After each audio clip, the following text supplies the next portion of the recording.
Assalamualaikum warahmatullahi wabarakatuh. Selamat jumpa lagi dengan Bu Suci. Hari ini kita akan mempelajari tentang sistem gerak. Jadi, kalian akan melanjutkan materi berikutnya di KD yang baru, yaitu mengenai sistem gerak ya. Nah, untuk materi kali ini memang agak sedikit lebih sulit, jadi Ibu mohon kalian memperhatikannya dengan baik-baik. Nah, kita akan mulai memperkenalkan bagaimana, apa, dan seperti apa sih sistem gerak penyusun tubuh manusia ini. Nah, selanjutnya, kompetensi dasar di KD yang baru yaitu KD 3.5, yaitu menganalisis hubungan antar struktur penyusun sistem gerak. Kalau kalian lihat di sini ya, jadi yang kita pelajari itu bukan hanya fungsi organnya saja dan mengenalkan organ-organnya saja, tetapi kita harus menganalisis struktur jaringannya. Nah, kalau kita udah bahas sistem gerak, berarti kita sudah membahas ada organnya, yaitu ada rangka, serta ada sistem ototnya juga ya. Nah, yang kita pelajari ini bukan strukturnya si rangka dan otot saja, tapi kita akan mempelajari lebih dalam mengenai jaringan penyusunnya. Nah, jaringan-jaringan penyusun tersebut akan mempengaruhi bioproses dari kerja rangka dan otot untuk menunjang pergerakan tubuh manusia. Oke, nah apa hasil akhir dari kalian mempelajari sistem gerak ini? Di materi kali ini yaitu pertama, kalian akan mampu mengidentifikasi organ penyusunnya tadi ya. Mengidentifikasinya pastinya jaringan dari organ penyusun sistem gerak. Yang kedua, kalian akan mampu menjelaskan fungsi dari rangka atau fungsi dari tulang penyusun tubuh manusia. Nah, selanjutnya kalian akan mampu menjelaskan fungsi otot. Nah, otot siapakah yang nanti akan berperan dalam sistem gerak yang membantu tubuh manusia, tubuh kita ini bisa berpindah dari satu titik ke yang lain ya. Selanjutnya kita akan mendeskripsikan bagaimana struktur tulang serta bioproses yang terjadi dalam proses pertumbuhan tulang. Dan satu lagi ya, kita akan mampu menjelaskan bioproses dari pertumbuhan tulang. Oke, kita akan lanjut. Nah, silakan kamu amati ada dua gambar tersebut. Nah, gambar ini merupakan gambar X-ray dari tulang tubuh manusia. Tapi ada perbedaan di antara kedua tulang ini. Keadaan A dan keadaan B. Ini gambar X-ray dari tulang selangka. Tulang selangka kita. Nah, coba kamu perhatikan posisi tulang selangka. Gambar A itu menunjukkan adanya gangguan. Jadi, sistem gerak kita selain walaupun dia kuat, tulang kita juga mampu mengalami yang namanya gangguan. Nah, gambar yang B ini adalah keadaan tulang selangka pada keadaan normal. Gangguan yang terjadi pada gambar A ini disebutnya gangguan dislokasi. Nah, nanti kalian di akhir pembelajaran juga, Ibu harap kalian mampu mengidentifikasi berbagai macam gangguan yang dapat terjadi di dalam sistem gerak tubuh manusia. Selanjutnya, next. Nah, untuk membahas sistem gerak manusia berarti kita harus membahas organ penyusunnya dong. Nah, organ penyusunnya itu merupakan ada dua, yaitu ada rangka tubuh manusia, di mana rangka tubuh manusia ini terdiri dari tulang. Nah, selanjutnya ada sistem otot.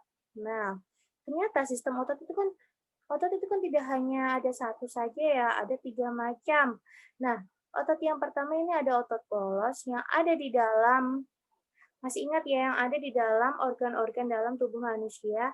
Selanjutnya ada otot lurik atau otot rangka. Nah, selanjutnya ini yang ketiga ada otot jantung. Namun, hanya ada satu sistem otot saja yang berpengaruh dalam pergerakan atau lokomosi tubuh manusia, yaitu otot lurik. Oke, selanjutnya kita bahas. Nah, apa sih fungsi utama dari si rangka tubuh manusia ini? Nah, fungsi utama karena dia diam ya, rangka tubuh manusia itu kan diam, tulang. Makanya dia disebutnya alat gerak pasif, di mana untuk menggerakkan tulang ini kita butuh bantuan yang namanya otot. Makanya si tulang ini disebutnya alat gerak pasif, di alat gerak pasif. Tetapi ingat, ada fungsi lain dari si rangka penyusun tubuh manusia, di mana yang fungsi pertama untuk menegakkan tubuh. Tanpa rangka, tubuh kita tidak akan bisa tegap berdiri. Nah, selanjutnya dia akan melindungi organ-organ lunak, terutama organ-organ yang berada di bagian anggota badan. Nah, si rangka tubuh ini mampu melindungi si organ-organ yang berada di bagian anggota badan. Nih ya, di anggota badan. Nah, selanjutnya, tempat melekatnya otot, terutama otot rangka atau otot lurik. Nah, selanjutnya menentukan bentuk tubuh. Karena apa? Karena otot yang nempel di dalam rangka itu biasa kita sebut juga dengan daging. Nah, semakin dagingnya tebal, berarti tubuh kita akan semakin terlihat lebih memal atau gendut, gitu ya. Dan tempat pembentukan sel darah merah. Nah, ini tidak di semua tulang sih, tetapi ini letaknya ada di tulang pipih dan tulang pendek saja. Nah, lalu tulang-tulang panjang itu terdapat apa? Nah, yang terakhir di situ ada sumsum tulang. Di mana sumsum tulang ini nanti dia mampu memproduksi yang namanya sel-sel darah, bukan hanya sel darah merah saja. Oke, itu adalah fungsi utama dari sistem gerak. Sistem rangka menyusun sistem gerak. Oke, selanjutnya kita akan bahas otot. Apa sih fungsinya otot? Nah, dari gambar ini saja kalian bisa mudah memperlihatkan bahwa otot ini dia itu sebagai alat gerak yang aktif. Kenapa? Karena si otot itu mempunyai kemampuan kontraksi, di mana dengan adanya kontraksi otot ini mampu bergerak. Nah, kenapa kok si otot ini mampu berkontraksi? Karena dia mempunyai protein kontraktil penyusunnya, yaitu ada aktin dan ada protein miosin. Di mana kalau aktin dan miosin ini saling bekerja, si miosin menarik aktin, makanya kontraksi otot ini dapat terjadi. Karena otot ini bisa bergerak, sehingga tubuh ini, si rangka tubuh ini mampu bergerak juga dan bisa membuat tubuh ini berpindah tempat dari satu titik menjadi bergerak ke arah titik yang lain, atau kita berjalan ya, tubuh kita tidak seperti tumbuhan yang hanya diam saja. Nah, dengan adanya kontraksi otot ini, nah si otot lurik ini punya karakterisasi, di mana karakterisasinya itu ada kontraktibilitas, ekstensibilitas, dan elastisitas. Apa bedanya? Ibu akan jelaskan.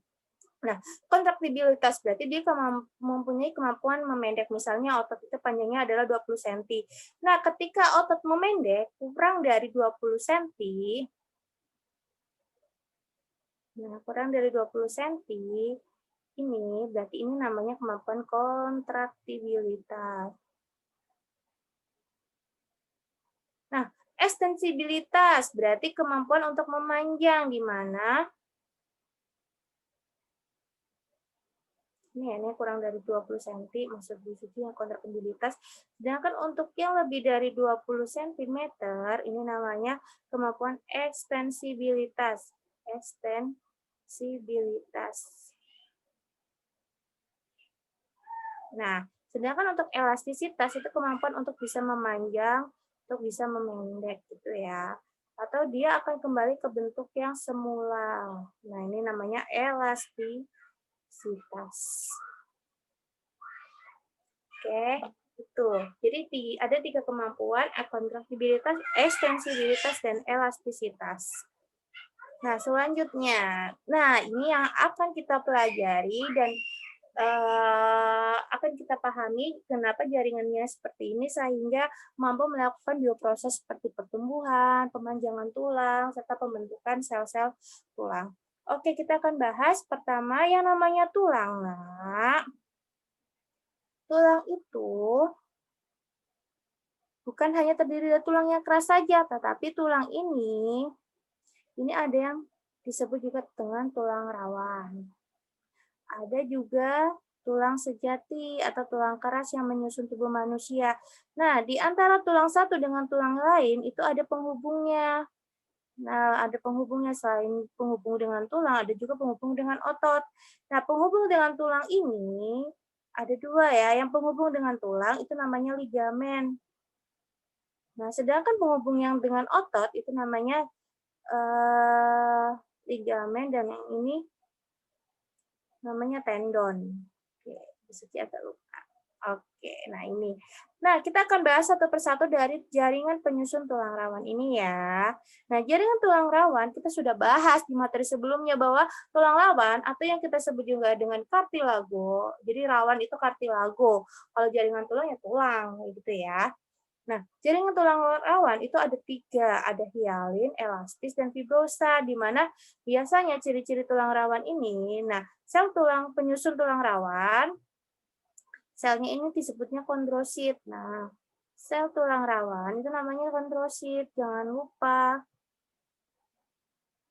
Sel tulang rawan ini namanya kondrosit ya, nak ya. Kondrosit itu sel tulang rawan, sedangkan sel tulang sejati itu namanya osteosit. Nah, si tulang rawan yang akan membentuk tulang sejati itu namanya tulang rawan yang hialin.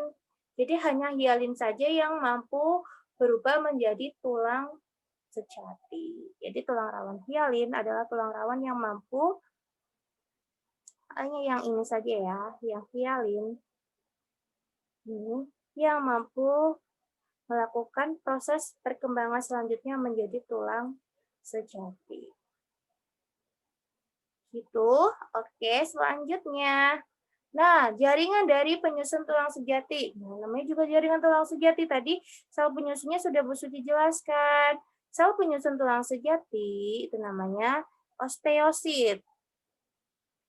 Nah, ini namanya osteosit. Di mana osteosit itu mempunyai suatu sistem. Nah, ya, osteosit ini dia punya sistem. Di mana sistem ini terdiri dari berbagai bagian. Namanya sistem Havertz. Nah, ini loh, osteosit, osteosit. Oke, paham ya. Nah, satu osteon itu terdiri dari jadi satu jaringan tulang itu terdiri dari banyak sekali osteon-osteon. Di mana osteon itu terdiri dari lacuna, ada canaliculi, ada saluran Havertz yang warnanya hitam ini. Oke ya, itu bagian-bagian dari saluran Havertz. Ada tadi Ibu Suci bisa jelaskan di situ ada lacuna ya, yang berwarna kuning. Ini lacuna yang berwarna kuning. Ada yang kedua canaliculi.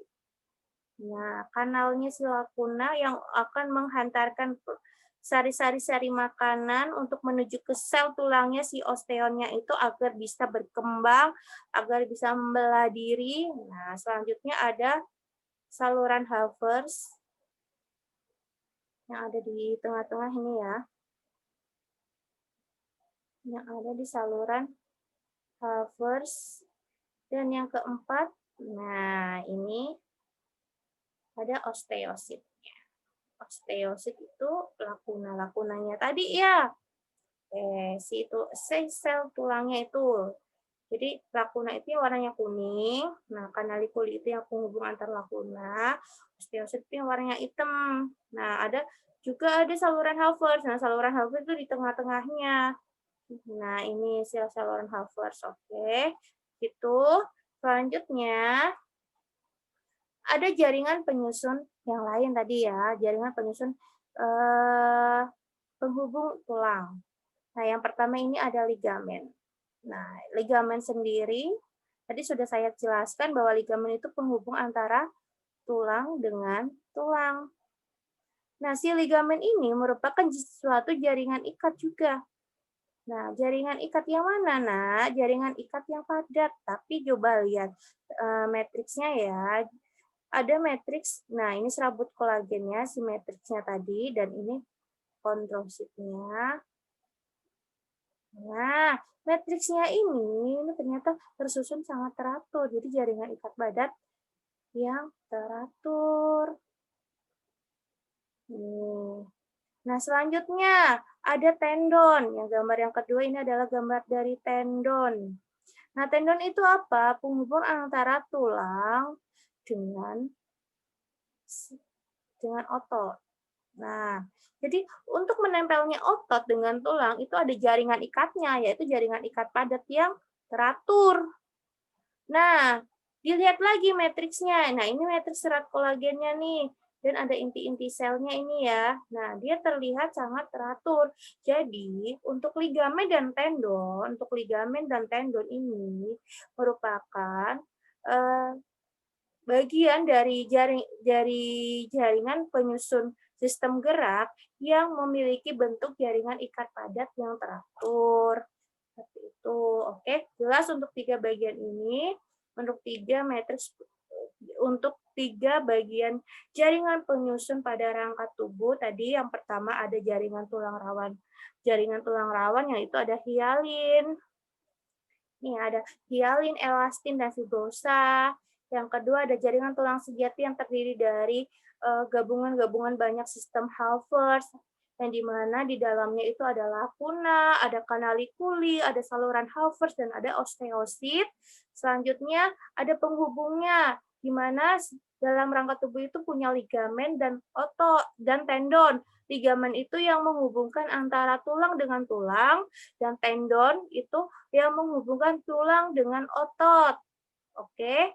Nah, keduanya ini baik ligamen dan tendon itu memiliki jaringan ikat padat yang teratur, bentuk jaringan penyusunnya ya, jangan sampai lupa. Nah, selanjutnya kita akan membahas jaringan otot.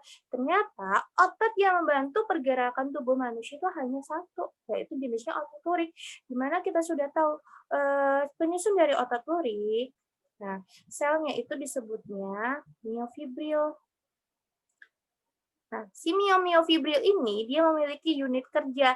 Unit kerjanya itu yang disebut juga dengan sarkomer atau unit kontraksinya, di mana di dalam sarkomer ini terdapat banyak protein kontraktil. Nah, banyak kontraktilnya. Nah, siapa tuh protein kontraktil? Masih ingat dong, yaitu ada aktin dan miosin. Miosin, masih ingat, aktin tini, berarti dia komponen yang tipis. Sedangkan miosin itu adalah komponen yang tebal, sehingga si otot lurik ini terlihat adanya garis-garis, gitu ya. Nah, kita lihat komponen yang tipis itu yang berwarna ungu, kalau pada gambar ini. Nah, komponen yang tebal ini yang berwarna hijau, miosinnya. Gitu ya, Nak ya. Oke, jelas. Terus selanjutnya, nah, bagian rangka tubuh manusia. Intinya gini ya, Nak. Rangka tubuh itu sangat banyak. Tubuh manusia itu kurang lebih tersusun atas 2.600 tulang pada awalnya. Nah, terus selanjutnya itu akan memadat seiring bertambahnya usia atau kita mengalami kalsifikasi atau penambahan kalsium di dalam tulang tubuh kita. Nah, proses pertumbuhan tulang itu sendiri sudah terjadi di dalam kandungan ibu kalian itu ya, dimulai dari minggu ke-6. Berarti kalau minggu ke-6 itu adalah kalian sudah, kalau yang ibu-ibu ini ya, kalau yang calon-calon ibu ini, kalian akan hamil 1 bulan lebih 2 minggu, itu berarti 6 minggu. Nah, sekarang kita akan bahas dulu macam-macam dari tulang penyusun rangka. Intinya, rangka tubuh manusia itu dibagi menjadi 3 bagian. Nah, rangka tubuh manusia ini dibagi menjadi 3 bagian. Ada 3 bagian ya, Nak ya. Di mana bagian yang pertama itu ada bagian dari aksial. Nah, di buku kalian itu, di buku ini ya, itu bisa kalian pelajari juga sambil kalian buka. Ada rangka tubuh aksial, ada juga rangka tubuh yang namanya apendikular.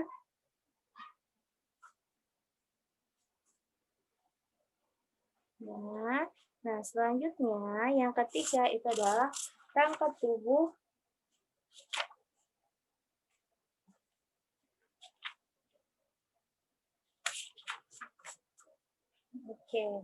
aksial, apendikular, dan selanjutnya yang C itu yang ada di tubuh kalian itu adalah rangka tubuh bagian badan atau vertebra.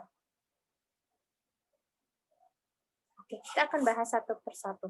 Aksial berarti dia ada di bagian kepala. Atau biasa disebut ini juga skull, di mana di bagian kepala ini, oke, bisa kalian lihat di situ, ada bagian yang namanya mandibula. Ini ada tulang rahang, dan ada juga bagian dari kranium ya, tulang penyusun kepala. Ya, tulang penyusun kepala. Oke, selanjutnya apendikular itu bagian anggota gerak. Anggota gerak. Di mana anggota gerak? Kita punya dua ya. Ada penggerak tangan dan ada anggota gerak kaki. Nah, di anggota gerak tangan itu kalian bisa melihat di situ ya.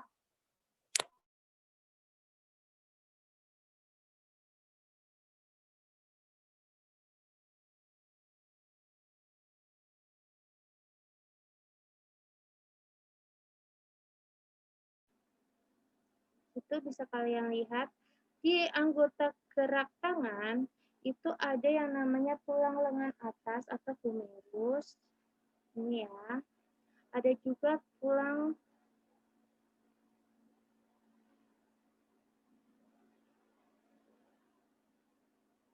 ini. Ini ya. Ada humerus, ada radius, dan ada juga ulna. Ada juga tulang-tulang lengan, tulang-tulang jari tangan.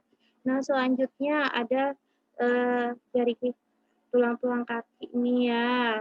Nah, di situ ada femur, ada patella, ada tibia, fibula, ada tarsa, metatarsa, sampai ke thalamus. Thalamus itu adalah jari-jari tangan. Oke, selanjutnya sekarang vertebra. Vertebra itu alat tulang anggota badan di mana itu ada clavicula, ada scapula, ada sternum, ribs. Nah, ada juga nih sacrum, coccyx. Nah, sacrum itu tulang beduh dan coccyx itu adalah tulang ekor. Oke, bisa dipahami. Nanti kalian bisa kita belajar satu persatu dari tulang-tulang ini, tapi selanjutnya Ibu akan bahas dulu bagian-bagiannya tadi ya. Seperti yang sudah Ibu terangkan bahwa, nah, tulang-tulang itu dibagi menjadi 3 bagian ya. Ada yang bagian kepala, ada yang bagian rangka badan, dan ada juga bagian tulang anggota badan, tulang anggota geraknya. Nah, ini ada tulang lengan dan tulang kaki. Oke, di situ ada banyak sekarang. Nah, kira-kira itu jumlahnya hampir sampai 200 tulang penyusun tubuh manusia. Nah, selanjutnya untuk mempermudah tulang-tulang ini, tulang-tulang penyusun rangka tubuh manusia itu dibagi menjadi 4, dibagi 4 bentuk intinya. Nah, di mana 4 bentuk itu adalah tulang, ada yang berbentuk tulang pendek. Ya, berarti ukurannya pendek, panjangnya pendek. Ada yang disebut tulang pipa atau disebut juga tulang panjang, di mana biasanya di dalam tulang pipa ini terdapat sumsum tulang. Nah, tulang tidak beraturan ini, kalau yang digambar ini adalah tulang-tulang penyusun bagian belakang ya, tulang belakang ini tulang belakang. Selanjutnya ini tulang belikat, tulang-tulang yang berbentuk pipih. Oke, selanjutnya tulang pipa. Kita akan bahas yang namanya tulang pipa. Wah, gampang sekali nih kalau tulang pipa, berarti ingat pipa dong. Bagian tengahnya tuh kosong, nak, kalau tulang pipa. Nah, di dalam ujung tulang pipa berisi sumsum merah. Nah, di sini, di ujung-ujungnya ini terdapat sumsum merah. Dimana kalau ada sumsum merah, berarti dia terdapat sel-sel yang akan membentuk sel darah manusia. Terus selanjutnya, bagian dari tulang pipa. Nah, gampang sekali ya. Ini nanti akan menjadi pembahasan untuk osifikasi. Jadi, tulang pipa itu mempunyai 4 bagian. Nah, yang di sini ini namanya yang bentuknya masih agak berongga nih ya. Ini namanya bagian epifisis. Nah, ini ya. Nah, selanjutnya bagian tengahnya ini yang sangat keras ini namanya bagian diafisis. Ini epifisis bawah, epifisis atas. Oke, jadi udah ada 3 bagian. Nah, selanjutnya, sebenarnya di sini tuh ada bagian lagi ya namanya metafisis. Metafisis itu antara epifisis dan diafisis. Oke. Nah, ternyata tulang pipa itu dibagi di bentuk ada dua bentuk tulang. Nah, di mana di bagian epifisis dia merupakan tulang yang spongy bones atau tulang yang berpori-pori. Oke. Nah, selanjutnya tulang yang bagian diafisis ini adalah tulang yang compact bone. Jadi di dalam tulang pipa itu ada yang berbentuk spongy bone, spongy atau dia tulang yang berpori-pori, atau yang dan ada juga yang bagian compact bone atau tulang yang keras. Nah, tulang spongy dia ada di daerah epifisisnya. Sedangkan tulang yang compact dia berada di daerah yang diafisis. Gitu ya. Oke, selanjutnya kita akan bahas di mana saja tulang-tulang yang memiliki bentuk tulang pipa. Ada tulang lengan, tulang paha, dan ruas-ruas jari kita. Nah, selanjutnya tulang pipi. Nah, nantinya tulang pipi ini dibentuk dari osifikasi intramembran. Hanya mencapai osifikasi intramembranosa aja, dan tidak sampai ke osifikasi endokondronal gitu ya. Nah, di tulang pipi ini sama seperti si tulang pipa ini. Di dalam tulang pipi itu terdapat juga sumsum merah, berarti dia akan membentuk yang namanya sel darah merah ya. Oke, nah di mana saja kita mampu menemukan tulang-tulang yang berbentuk pipi? Nah, kalian bisa lihat di gambar ini. Ada di bagian nasal bone, ada di vomer ini ya. Terus pokoknya bagian penyusun kepala itu tulangnya tulang pipi. Ada di scapula. Nah, ada di hip bone, tulang duduk kita. Ada di ini ya, sternum, tulang dada, dan ada di tulang, ini apa sih namanya? Apa sih namanya? Ribsnya kita itu ya, tulang, apa ini namanya? Antar tulang rusuk. Nah, itu. Ya. Nah, kita akan bahas struktur dari tulang pipi. Tadi, karena saya sudah bilang bahwa tulang pipi itu dibentuk dari osifikasi intramembranosa, otomatis dia hanya terdiri, dia strukturnya itu banyak sekali terbentuk trabekula, atau biasanya tulang pipi itu seperti spongy gitu. Tapi dia, ya namanya bukan spongy itu, pori-porinya itu namanya trabekula. Nah, tapi di sponginya ini metrisnya ya tulang sejati, metrisnya bukan tulang rawan lagi. Jadi jangan salah kaprah bahwa tulang pipi itu adalah tulang rawan. No, tulang pipi itu adalah tulang sejati. Tetapi dia bentuknya, strukturnya itu seperti pori-pori. Ini ya di bagian tengahnya. Ya, dia juga sama seperti si tulang pipa. Dia terbentuk dari compact bone dan si spongy bone-nya ini. Jadi yang bagian atas nih,